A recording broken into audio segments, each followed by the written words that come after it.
고점에서 부담스러운 국면이죠. 뉴스를 소화하는 민감도가 높아지고 있습니다. 그 가운데 미장 마감하고 나서 새롭게 또 업데이트된 관세 소식이 들리고 있는데요. 우리 우방국 중에 하나죠. 일본과는 드디어 이제 관세 협의에 맺어졌다라는 내용이 전해지고 있습니다. 15%로 상호관세율 협의 맺었다라는 내용이 업데이트가 되고 있는데요. 많은 것을 주고받았다라는 내용들 전해진 가운데 우리 쪽의 2+2 협의는 25일 진행이 됩니다. 우리 쪽 관세 협상엔 어떤 영향을 미치게 될지 일단은 일본과의 뉴스 그리고 필리핀, 인도네시아와도 트럼프 대통령이 협의를 맺었기 때문에 오히려 관세 리스크가 아닌 해소 국면으로 접어들지도 지켜보셔야겠습니다. 악재들도 많았었는데요. 내용들 살펴보도록 하죠. 일단 프리마켓 시세부터 점검하겠습니다. 자, 먼저 보시면 지금 IT 투톱은 내리막길입니다. 간밤 미국 시장에서도 조정을 받았고 어제 약세 움직임 이어받는 듯한데요. 하이닉스가 1% 약세입니다. 오늘 실적 발표 앞두고 있는 삼성 바이오로직스는 1.4%의 반등으로 간밤 미국 시장에서 미 국채 금리가 4.3%로 또 떨어졌습니다. 그러면서 바이오 종목들의 투심이 꽤나 괜찮았었는데요. 그 영향인가요? 알테오젠도 같이 올라가고 있습니다. 2차 전지는 연일 좋네요. 간밤에 미 엘버말, SQM 같은 리튬주들의 강세 움직임 도드라졌습니다. 에코프로비엠과 LG엔솔, 에코프로, LNF 다 같이 반등입니다. 자, 그럼 6위부터 10위까지의 움직임으로 넘어가 보겠습니다. 미용 키워드가 어제 시장에서도 꽤나 강했습니다. 파마리서치 1%, 휴젤도 1% 이상의 강세 움직임. 오늘 어제 강한 시세를 뿜어냈던 휴메딕스와 LNC바이오도 지켜보셔야겠고요. 지금 기아와 현대차 같은 경우에는 1에서 2%가량의 상승을 나타내고 있습니다. GM이 실적이 상당히 좋지 못했는데요. 관세 여파로 실적이 감익으로 나타난 것으로 확인됐습니다. 오히려 반사수혜로 봐야 될까요? 이쪽으로는 분위기가 또 좋게 흘러가고 있습니다. 자, 그러면 거래량 동반하면서 움직이는 종목들 시세 힌트 보겠습니다. 지금 보시면 풀무원이 16%의 급등 움직임 나타나고 있습니다. 냉동 김밥, 이 수혜 받고 있는 종목으로 알려져 있고요. 개별적으로 경영권 분쟁이 있는 콜마홀딩스도 두 자릿수의 급등, 이렇게 개별 소식에 반등이 좀 나오고 있고 지금 보시면 제일일렉트릭이 2% 가깝게 반등인데요. 미국의 이튼의 경우에는 간밤까지 또 빠지는 모습이었습니다. 스타게이트 축소될 거다라는 우려감이 반영됐는데요. 다시금 반등에 나서고 있다는 점도 확인해 보셔야겠습니다. 자, 여기까지 시세 보고요. 오늘 개별주들의 소식이 많이 반영될 것 같은데요. 일단 큰 틀에서의 재료부터 점검해 보겠습니다. 어제 지수가 빠진 이유입니다.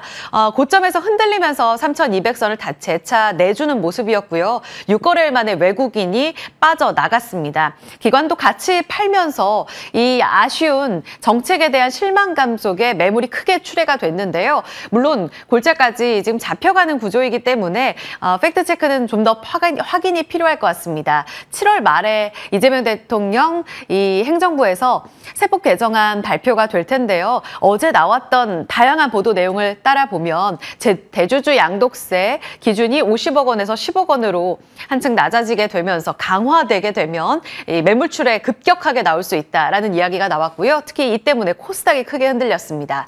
더불어서 현 정부에서 낮춰줬던 증권거래세, 이전 정부에서 낮췄던 증권거래세를 다시금 0.03%포인트 인상한다는 내용이 나왔고요. 세수 확보가 배경인 것으로 확인됐습니다. 이 세수 확보에 있어서 더 발등에 불이 떨어진 건 배당소득 분리과세 조건 때문인데요. 일단 좀 완화시키긴 했지만 이쪽에서 크게 세수 확보를 하지는 못할 거다라고 이 정부는 보고 있습니다. 그래서 나온 내용 조건을 보면 배당 성향 35% 이상인 기업에만 세율을 15.4%로 현재 49.5%보다 낮춰주는 이런 방안을 고민하고 있다라는 내용이 전해졌습니다. 전체적으로 고배당주에게 해당될 줄 알았는데 배당 성향 35% 이상이라면 당장 삼성전자와 현대차도 20%라서 해당이 안 되죠. 제조업 기업들이 대다수 빠지게 되기 때문에 이렇게 되면 반 정도 비어버린 이런 증시부양책이 아니냐라는 비판적인 목소리가 나오는 이유입니다. 그래서 3,000피의 꿈은 이뤘는데 이제 5,000피에 있어서 꿈은 다가설 수 있을지 이런 실망감들이 나오고 있습니다. 세제 개편안은 추가적으로 좀 더 확인이 필요하다는 점 먼저 살펴봐야겠고요. 7월 말에 발표될 예정입니다.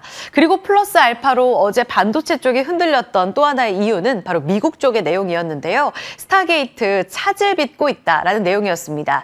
연초에 트럼프 행정부 지난해 출범하고 나서 바로 AI 인프라 확장 프로젝트 스타게이트 1월에 발표가 있었습니다. 3자 연합체제로 이뤄지게 되는데 소프트뱅크, 오픈AI, 오라클이 주도를 하게 되죠. 그런데 여러 가지로 상표권 문제 때문에 차질을 빚고 있다. 그런데 처음 월스트리트 보도에서는 이렇게 자세하게 나오진 않았었고요. 정책이나 입지 선정에 있어서 난항을 겪고 있고 지금까지 단 한 건도 체결된 게 없다라면서 원래는 한 5천억 달러의 자금이 투입될 예정이었는데 연말까지 한 개 정도 오하이오주의 센터 작게 차릴 것만 목표를 잡고 있다라는 이야기였습니다. 그러니까 대폭 축소된다라는 실망감이 반영된 거죠. 그런데 간밤에 보니까요. 오픈 AI에서 곧바로 진화에 좀 나섰습니다. 아닌데 오라클과 손잡고 우리 거의 10기가 규모의 이 추가 확장을 논의하고 있다라는 내용을 발표했습니다. 4.5기가와트 2개짜리 발표했거든요. 그러면서 10만 개의 일자리 창출은 여전히 될 것이다. 그러니까 우리가 꿈꾸고 있는 이 빅픽처는 큰 문제가 없다라고 이야기를 하고 있습니다. 그리고 나서 나온 많은 보도들에 따르면 트럼프 행정부가 중국 패권을 놔주지 않기 위해서 결국은 미국이 이 패권을 가져가기 위해서 이 정책은 꾸준히 진행이 될 것이다 라는 이야기들도 전해졌습니다. 그럼에도 불구하고 오라클, 엔비디아, 메타 같은 종목들 대다수 빠지면서 미국 시장에서도 반도체주가 크게 흔들리는 모습이었고요. 어제 우리 시장에서도 하이닉스 포함해서 대다수의 종목들이 약세 움직임으로 거래를 마쳤습니다. 간만 말씀드린 대로 이튼이나 버티볼딩스 같은 종목들도 약보합권이지만 약세로 거래를 마치는 모습이었었거든요. 그러면 지금 종목들 움직임 살짝 체크해 보도록 하겠습니다. 최근에 개별적인 움직임으로 분위기가 좋지 못했던 SK 하이닉스는 외사의 이 매도 리포트 여파 속에서 이번 주에 실적 발표를 앞두고 있는데요. 지금 27만 닉스에서도 살짝 더 멀어진 구간입니다. 어제 전해드렸지만 증권가에서는 34만 원까지 보고 있는 상황. 하이닉스가 실적 발표를 통해서 다시금 자신감을 회복하게 된다면 여타 다른 소부장단까지도 HBM 진영에서의 강세 움직임으로 전환이 가능하다라는 이야기들도 전해지고 있습니다. 이튼사가 빠졌지만 제일일렉트릭은 2% 가깝게 상승 움직임을 타고 있고요.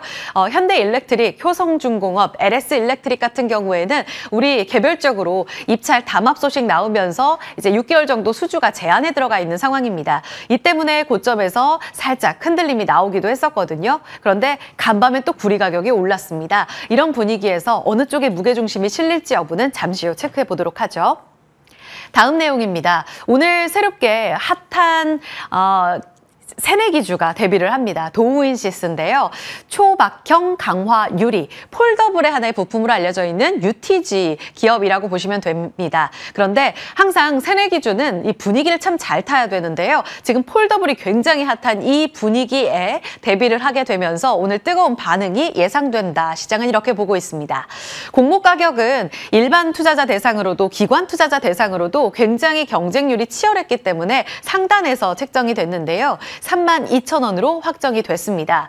월 보면 한 181만 장의 생산 능력을 갖고 있고 삼성 디스플레이로 대표 고객사를 취하고 있어서 실적에 있어서도 탄탄하다라는 평가를 받고 있습니다. 올해 예상 매출액은 전년 대비 한 2% 가깝게 증가하면서 1,439억 원으로 늘어날 것으로 예상됩니다.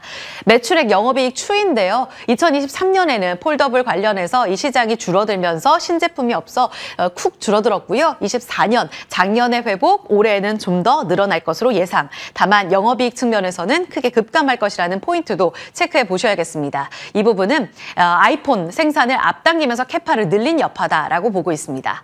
자, 그럼 증권가의 시각은 어떨까요? 유진투자증권에서는 이번에 책정된 이 공모가 밴드에 대해서 내년 실적을 앞당겨서 가져왔을 때 PR 46배, 50배로 꽤나 부담스러운 수준이다라고 이야기를 하고 있습니다. 그리고 지금 기다리고 있는 이미 앞당겨서 캐파를 늘린 애플의 공급사망에 들어갈 것이냐, 이것에 대해서는 노이즈가 좀 많은 편인데요. 그래도 가능성은 꽤 높다라고 보고 있습니다. 그래서 이제 공급망에 포함이 되고 시장 점유율 30%까지 달성할 경우에는 내년 예상 실적 기준으로 PER 21배까지 예상된다라고 보고 있습니다. 그렇다면 주가 조정 시에 어떤 관점으로 지금 진입을 해야 하는 건지 오늘 굉장히 갭상승으로 떠서 출발할 가능성이 높다면 이 자리에서는 파는 것이 맞는지가 고민이 되겠죠.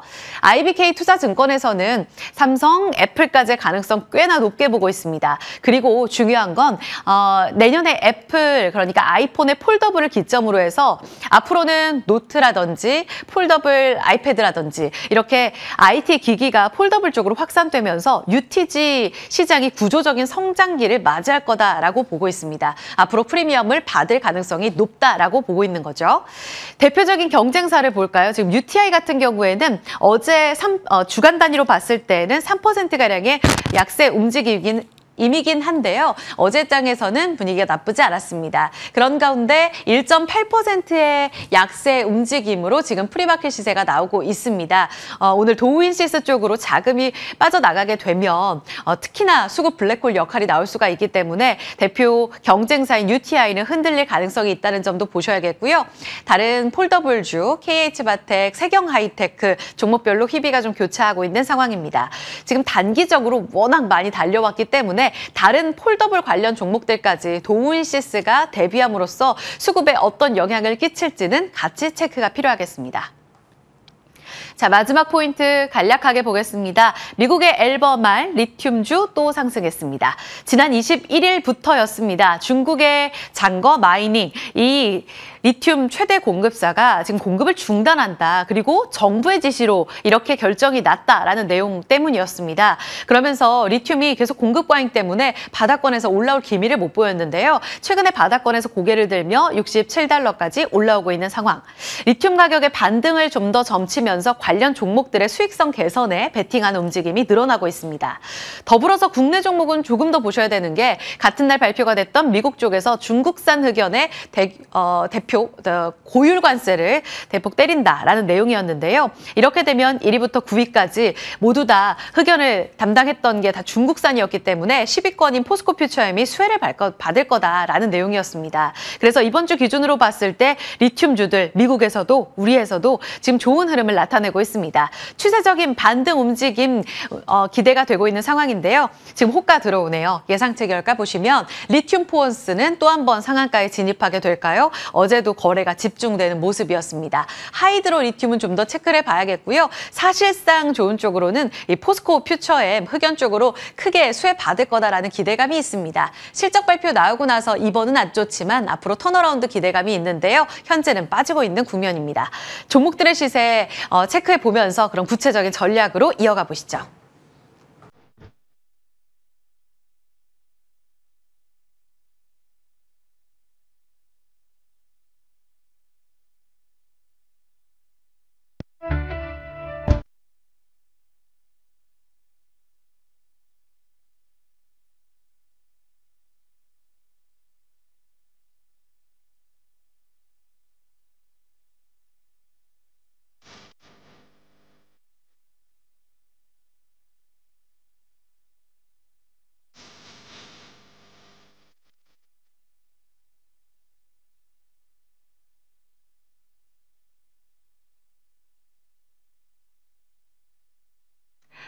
호가 들어옵니다. 3,181선 바로 반등 나오고요. 코스닥도 0.2% 강보합권 출발 예상됩니다.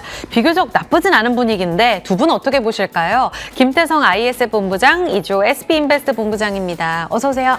네, 안녕하세요. 김 본부장님. 네. 일본 쪽의 관세 체결 내용이 나오네요. 안도할 수 있을지. 어제는 우리 내부적으로 그동안 호재였던 정책에 대해서 실망감이 너무 컸거든요. 네. 오늘의 방향성 어떻게 잡습니까? 일단 미국 증시 기준으로 보면 우리나라 증시는 조금 부담을 느낄 수밖에 없죠. 하지만 이제 장전에 일본과의 관세 이야기가 조금은 투심을 좀 바로 잡아줄 수 있지 않나라는 기대감은 갖고 있습니다. 하지만 여기서 더 중요한 건 뭐냐면 일본이 저렇게 상호관세 15%를 이끌어냈듯이 우리나라도 뭔가 마침표를 찍어줄 만한 숫자가 필요하다라는 거죠.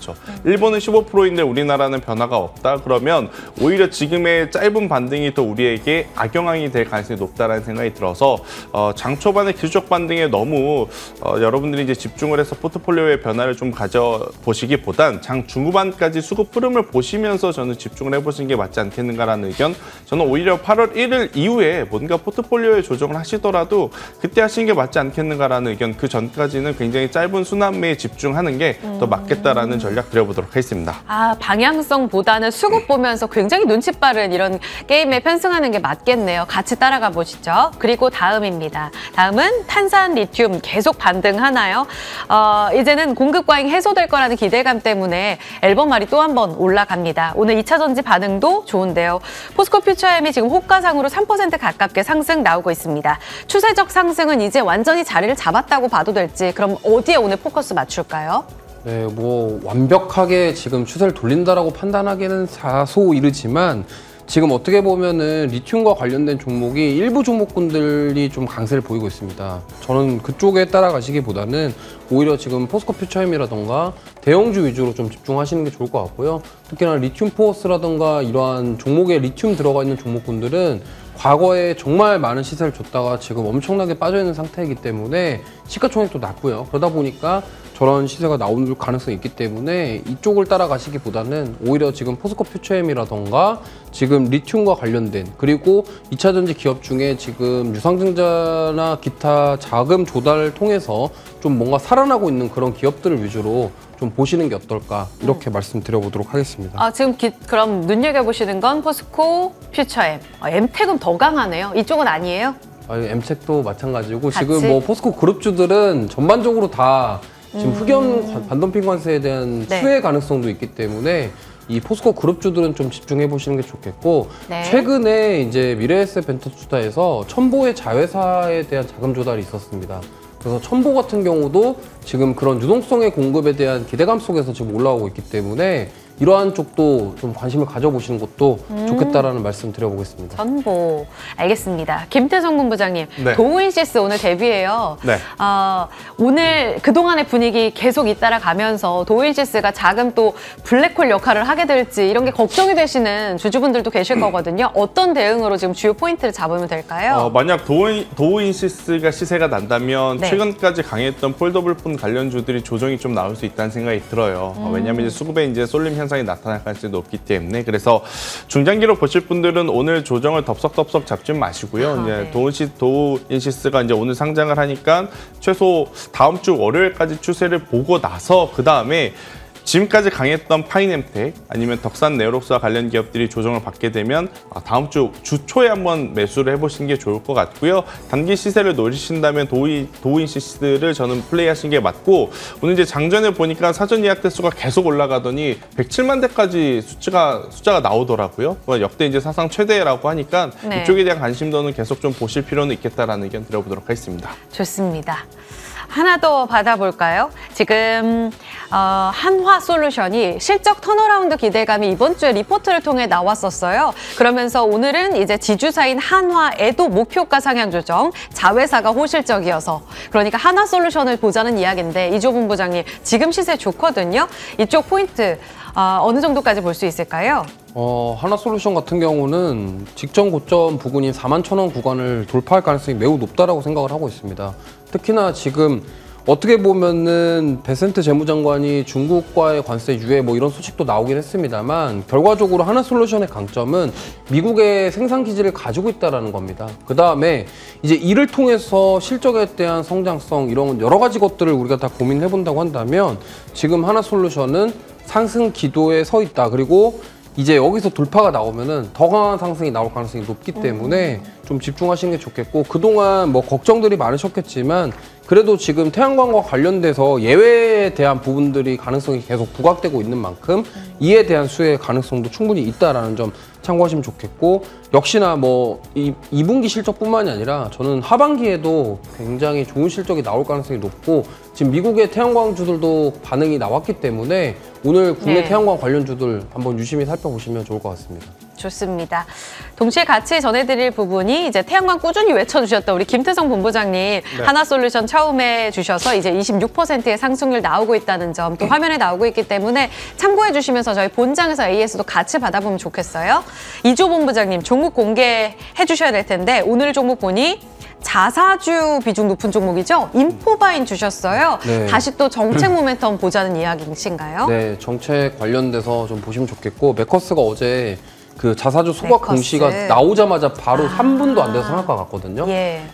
인포바인 같은 경우도 지금 코스닥에서 자사주 비중이 가장 높은 기업입니다. 그리고 더 중요한 거는 메커스 같은 경우는 최대 주주 비중 자체가 20% 미만으로 굉장히 적어요. 그리고 인포바인도 최대 주주 비중 자체가 20%가 적다라는 거는 주주환원 정책이 잘 될 가능성이 있다라는 거죠. 이러한 것들에 대한 기대감을 바탕으로 해서 인포바인 한번 메커스 못 잡으신 분들은 한번 대안으로 후속주로 한번 기회 노려보셔도 좋을 것 같다라는 말씀 드리겠습니다. 가격 전략은요? 네, 목표가는 뭐 85,000원이고요. 손절가는 55,000원 말씀드리겠습니다. 85,000원. 7월 14일에 고점 나왔던 장중 고점 때까지는 도달할 것으로 예상되고 있습니다. 인포바인 정책주까지 저희 잠시 후에 좀 체크를 해보도록 하고요. 지수가 호가상으로 조금 더 힘이 납니다. 0.64% 오를 것으로 예상되며 3,190선 출발 대기하고요. 코스닥 역시 0.54% 올라 817포인트 선에서 출발 대기하고 있습니다. 어제에 이어서 바로 또 오늘 반격이 나올 수 있을지 시총 상위주들 대다수 빨간불 들어오면서 분위기 반전을 도모하고 있거든요. 주요 내용들 본장에서 이어가겠습니다.